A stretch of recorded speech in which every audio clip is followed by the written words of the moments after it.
আসসালামু আলাইকুম রহমতুল্লাহি বরকাতুহু। শুধু দর্শকবিন্দু, ভাই ও বন্ধুরা, আপনাদেরকে আজকের দেখাবো একটা খাঁটে জাতের নারকেল, ভিয়েতনামের নারকেল। ভিয়েতনামের নারকেল অনেকে বলে হয়, অনেকে বলে হচ্ছে না, অনেকে অনেক গাছ কেটে ফেলছে, কিন্তু আমাদের এখানে একটাই গাছ। এখানে আমরা রাজশাহী বানেশ্বর থেকে এনেছিলাম। মোটামুটি আল্লাহর রহমতে ভালো নারকেল হয়েছে। দেখেন, এই একটা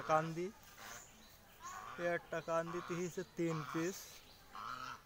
এই কান্দিতে হয়েছে 1 2 3 4 5 6 7 8 9 10 11টা।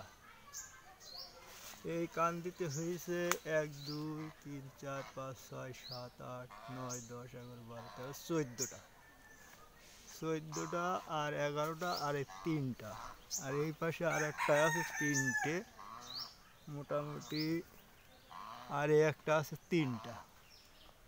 আবার ওই কাঁদি বেরোচ্ছে, দেখা যাক আল্লাহর রহমতে কেমন হয়। যাই হোক, আপনাদেরও যদি লাগানোর ইচ্ছা থাকে তা লাগাবেন। মোটামুটি আল্লাহর রহমতে হবে, নারকেল হবে, বোঝা যাচ্ছে আল্লাহ দিয়েছে, ভয় পাওয়ার কোনো কারণ নেই। অনেকে বলে হবে না আমাদের দেশে, মোটামুটি আল্লাহর রহমতে তো ভালোই হয়েছে। দেখেন, কান্দিতে প্রচুর নারকেলে, দেখেন বেশ কিছু নারকেল হয়েছে। যাক, আল্লাহর রহমতে হয়তো আরও হবে, ওই ওপরে তা আরও বেরোচ্ছে, দেখা যাক কী হয়।